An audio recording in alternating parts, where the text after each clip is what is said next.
Morning all, we're still in the Lake District this weekend at a very wet and dank Wasdale Head Inn. Today we are hoping to walk the Black Sail Pass up to the top or the back end of Pillar, looking over into the Ennerdale Valley and back. The weather's not very good at the moment, but we are eternally optimistic and we're hoping that all this mizzle and dank wet will hopefully dry up. I don't think it's going to be particularly sunny, but if we can get a little bit of dry, it will help. Regarding parking here, we've actually parked at the National Trust campsite because we're National Trust members. We get free parking and it's about a 10-15 minute walk, or just along this path there is the Wasdale Head Green, and there's again limited parking for about a dozen vehicles, and again, as per usual, want to get here for around about 8 o'clock because the amount of people that park here that do Scafell Pike, especially in the summer, is incredibly high. So we're just going to go in and have a cup of coffee and possibly even some breakfast, and then hopefully it will have dried up. The walk actually starts to the right of the pub, behind the pub. You can actually see Liz and Richie in the distance just in front of those two walkers.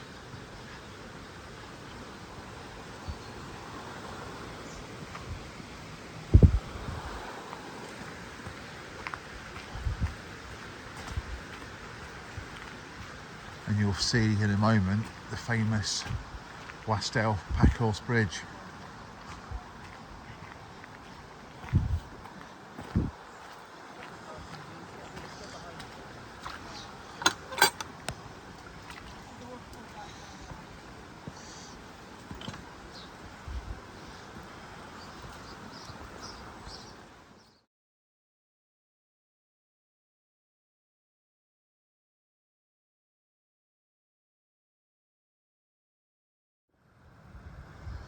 Five minutes into the walk, just looking back to Wasdale Head, looking back at the pub and the farm. When you get to the Packhorse Bridge, you want to walk to the right of that and follow the dry stone wall.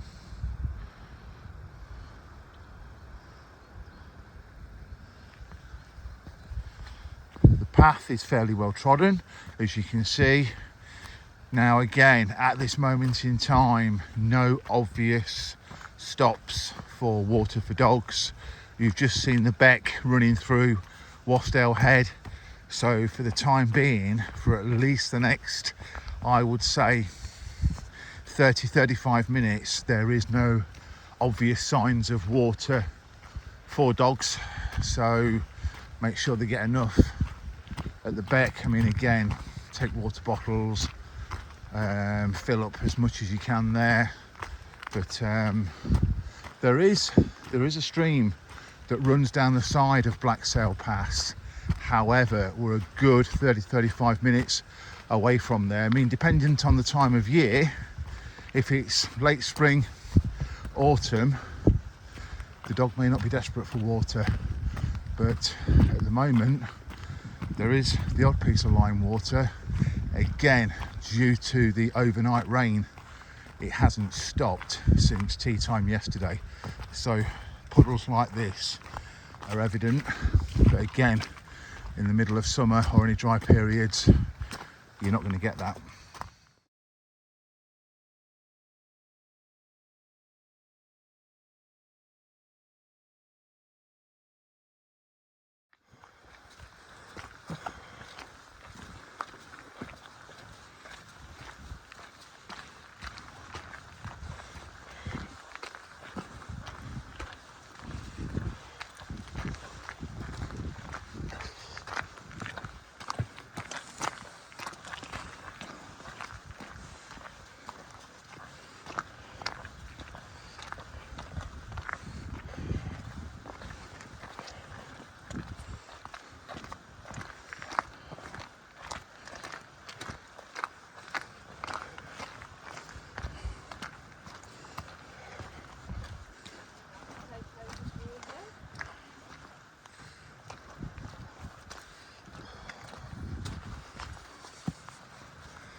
For years now, we've known about the benefits of being in nature and the psychological, mental health benefits of being in nature. Also, I play golf occasionally with a doctor at my local golf club, and he always says to me, and I quote, "Pete, I wish all of my patients did as much exercise as you do and spent as much time in the outdoors as you do."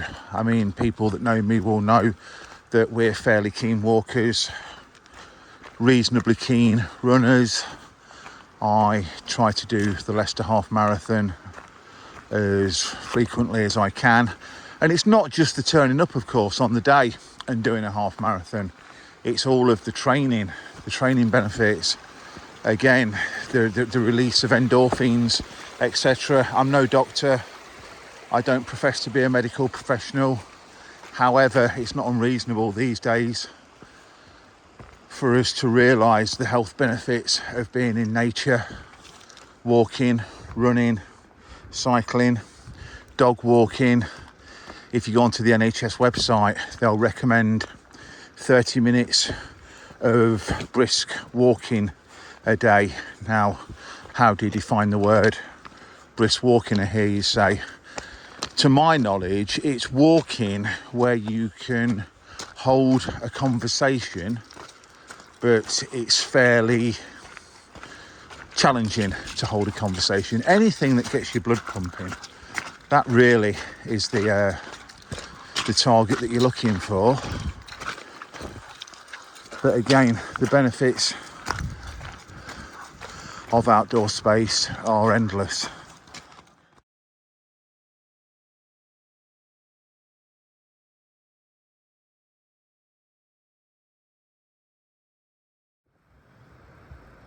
Just looking back to where we've walked from, Kirkfell on the right, which is obviously on your left when you start, and then the backside of Great Gable.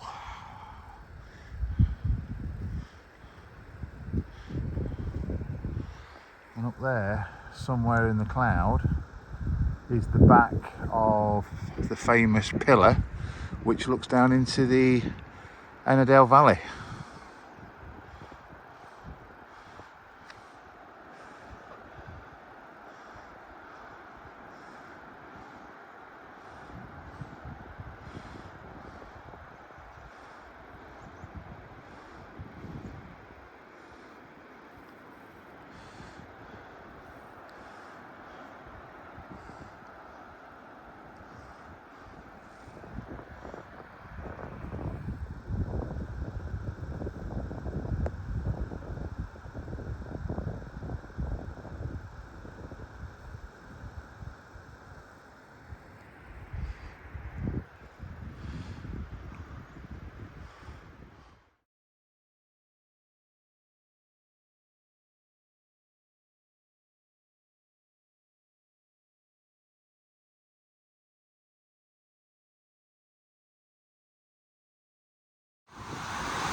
Right, we're now at a part where we need to cross the waterfall.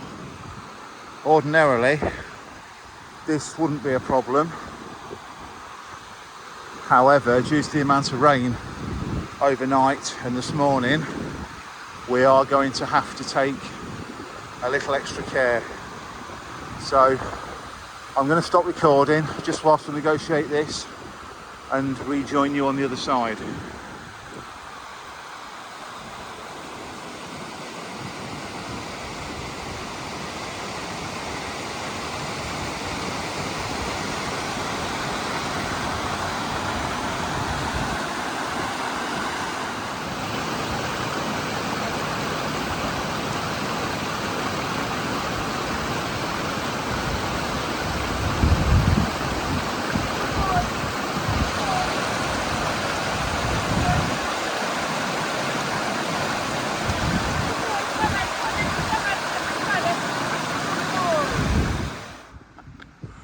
Right, a little bit like yesterday.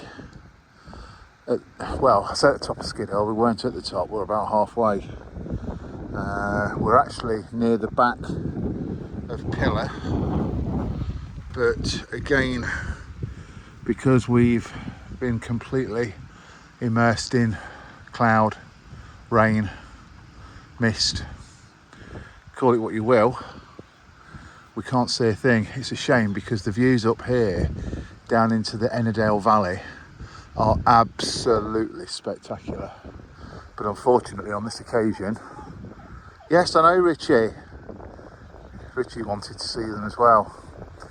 But yeah, the views down into the Ennerdale Valley are absolutely spectacular. But as you can see, unfortunately, we've been beaten by the weather again. But still an absolutely fantastic walk.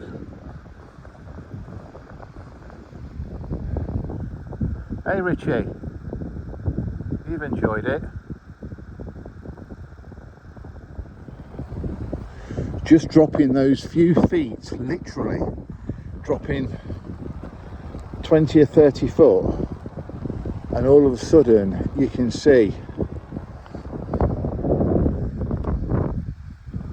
that's where we've just come from. Mountains, people scoff at the British mountains. They can be very, very, very dangerous. As I alluded to on one of my previous videos when we did the Fairfield Horseshoe, Liz and I walked that with Diego and Fifi the day before we got married, and we got lost at the top, walking down onto St Sunday Crag and ultimately down towards Ullswater. So it'd be nice to record these videos on a glorious sunny day with piercing blue skies. However, oops, nearly fell. However, I do believe there's a lot of value in recording these videos on slightly inclement days, because it does give you an idea of just how dangerous the British mountains can be.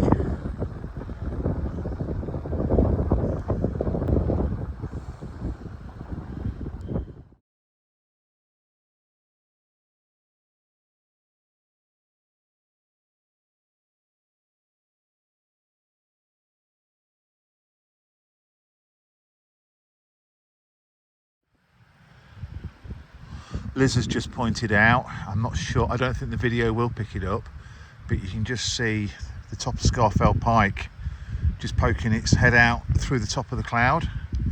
It's been a strange sort of day, because even though we've got this cloud cover, below the cloud it's absolutely clear as a bell, and it's surprisingly warm with both shadow coats. Drizzle is in the air, however it is very, very warm, and obviously climbing a fairly steep mountain is going to make it feel even warmer. But absolutely fantastic. Blacksail Pass is a cracking walk, and it's not particularly busy. I mean, being in the Wasdale Head, you're very much in the bowels of heavy walking territory in the lakes. It's not a location for your day trippers. There's nothing here apart from the National Trust campsite and a little National Trust shop, so you're not going to get your ice cream vendors or anything. It is serious walking territory.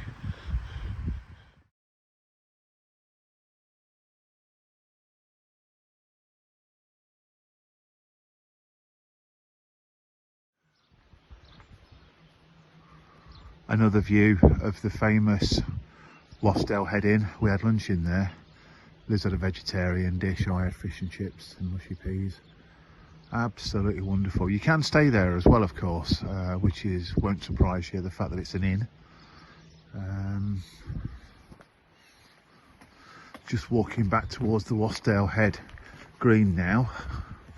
Again, as I said earlier, you can park here, but parking is limited. I'm not quite sure how many cars it caters for, but weekends, bank holidays, it's soon going to be full up. Even though Wasdale Head is difficult to get to, it gets very, very busy. It really, really does. So, but we've parked in the car park. There is parking in the car park. If you're a National Trust member, it's free of charge. Failing that, I suppose it's £2 or £3 for a couple of hours, or I don't know, £5 or £10 for the day. I'm not sure, but I'll check the prices when we get back to the car park.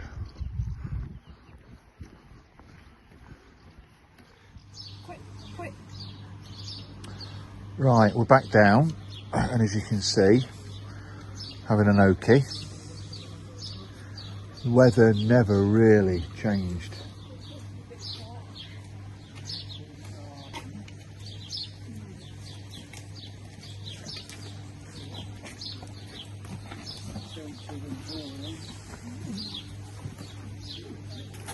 Unfortunately, that cloud just hasn't lifted, but still an absolute fantastic walk, and thoroughly recommend it.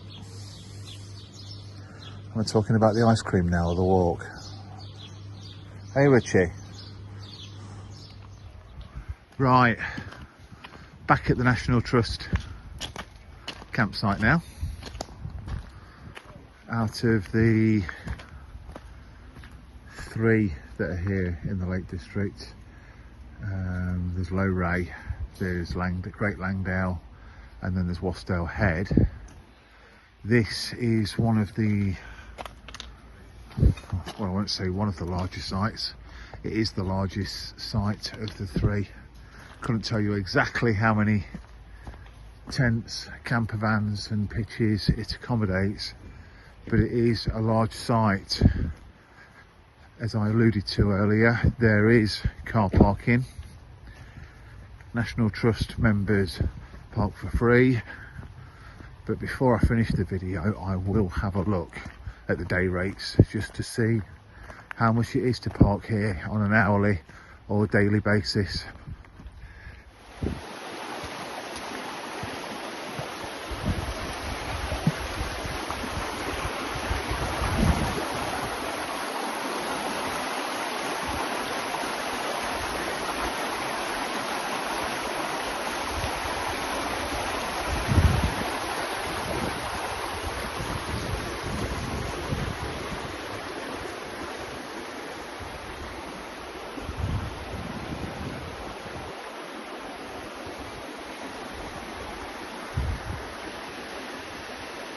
All right, Richie.